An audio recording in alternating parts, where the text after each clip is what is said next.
Welcome to Vanaja నాగండి. ఈ సొరకాయ పప్పుకు గాను కందిపప్పును కడిగి నానబెడతాను. బాగా కడిగేసి దీన్ని నానబెట్టుకుందామండి. చూడండి, ఇలా పాలిష్ ఇదంతా ఉంటుంది కదా. సామాన్యంగా పప్పు దినుసులు ఏవైనా కూడా అంతేనండి, కడిగి వేసుకుంటే ఆరోగ్యానికి కూడా మంచిది, మనకు తెలిసిన విషయమే కదా. దీన్ని ఇలా ఇంకా ఒకసారి కడుగుతాను, కడిగి నానబెట్టేస్తాను, తర్వాత చూపిస్తా. ఈ పప్పు బాగా నానిందండి. ఇందులోకి ఇప్పుడు ఈ ముక్కలు వేసేస్తున్నాను. సొరకాయ తరిగి ముక్కలు చేసుకున్నానండి, అవి వేసాను. ఇందులోకి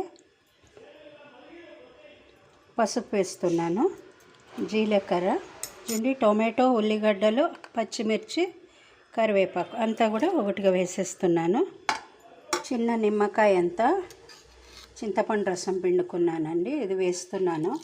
అంటే నీళ్లు తక్కువ వేసాను కాబట్టి ఇది ఇప్పుడు కలిపిందని వేస్తున్నా. మీరు చింతపండే కూడా వేసేసుకోవచ్చండి.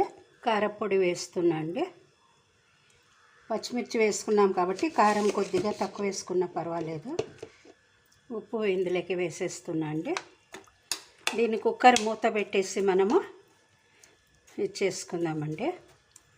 ఇది పొంగకుండా ఉండాలంటే పైన కొద్దిగా నూనె వేసుకుందాము. ఎప్పుడు నేను వీడియోలు పెట్టినప్పుడు చూపిస్తా కదండి మీకు, ఇలాగా ఈ అంచుల్లోకి నూనె పూసుకున్నట్టుగా ఇలా వేసేసామంటే ఇది పొంగదండి.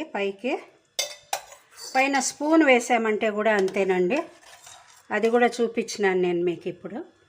ఎప్పుడు మామూలుగా చూపిస్తా కదండి, అలాగే ఇప్పుడు ఇందులోకి స్పూన్ వేసేస్తున్నా అండి. అప్పుడు మనకు మూత వేసినాక పొంగదండి ఉడికేటప్పుడు. కొత్తిమీర తరుగు వేసుకుంటున్నాను.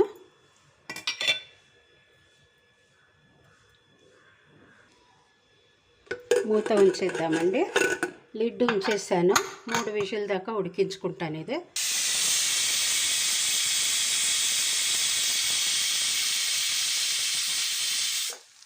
చూడండి, ఇది 2వ విజిల్ వచ్చింది.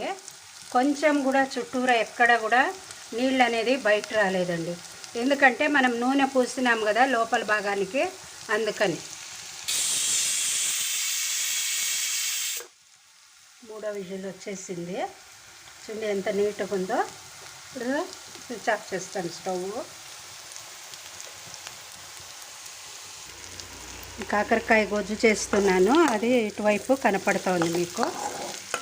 ఇదేం నేను మామూలు వీడియో ఏం పెట్టట్లేదండి, ఆల్రెడీ పెట్టేశాను వీడియో కాబట్టి ఊరికే మీకు చూపిస్తున్నాను అంతే.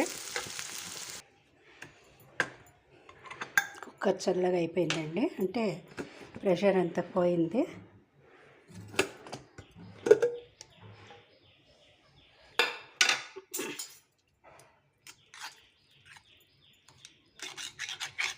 మీకు చూపించాను కదండి నేను.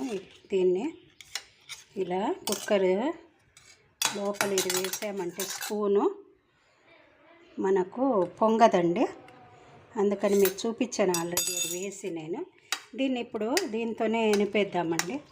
ఉడికిపోయింది ఆల్రెడీ ఇవన్నీను. దీంతో ఇలా ఇది వేనపుకుంటే సరిపోతుంది. మీరు పప్పు గుత్తుంటే పప్పు గుత్తితో కూడా వేనపుకోవచ్చండి, అది మీది.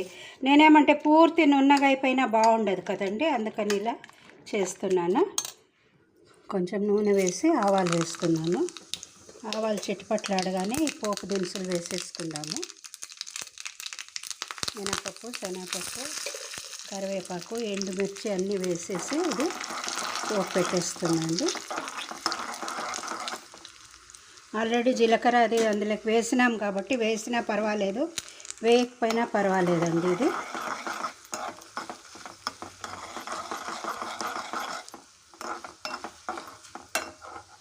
మిరపకాయలు కూడా ఇలా వేగితే బాగుంటుందండి, కమ్మగా వాసన వస్తుంది. వెచ్చి పచ్చిగా ఉంటే అంత బాగుండదు. స్టవ్ కట్టేస్తాను ఇప్పుడు. ఆ వేడికే ఇది పప్పులన్నీ కలర్ వచ్చేస్తుందండి, అందుకని. చూడండి వేగింది.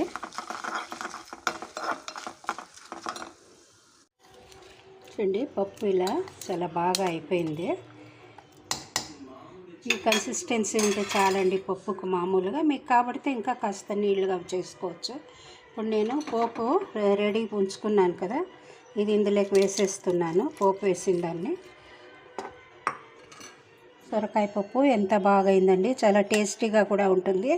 మీరందరూ చేసి చూడండి, ఎలా వచ్చిందో కామెంట్లో పెట్టండి. లైక్ చేయండి, షేర్ చేయండి. కొత్త వాళ్ళైతే సబ్స్క్రైబ్ చేయడం మర్చిపోకండి.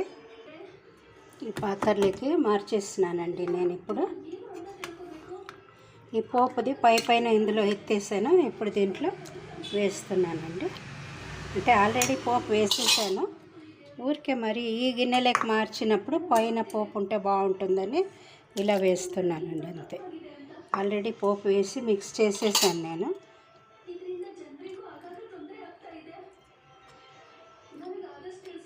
కమ్మటి రుచికరమైన ఆరోగ్యానికి కూడా చాలా మంచిదైన ఈ పప్పు మీరందరూ కూడా చేసి చూసుకోండి. ఎలా వచ్చిందో కామెంట్లో పెట్టండి. సబ్స్క్రైబ్ చేసింది అయినాక బెల్ ఐకాన్ నొక్కారంటే నేను చేసే వీడియోలన్నీ కూడా మీకు నోటిఫికేషన్లో వస్తుందండి. బెల్ ఐకాన్ నొక్కేసి ఆల్ అని నొక్కండి. ప్లీజ్ అండి, మీరందరూ సహకరిస్తారని నేను భావిస్తానండి. సబ్స్క్రైబ్ చేసిన వాళ్ళందరికీ కూడా థ్యాంక్స్ అండి.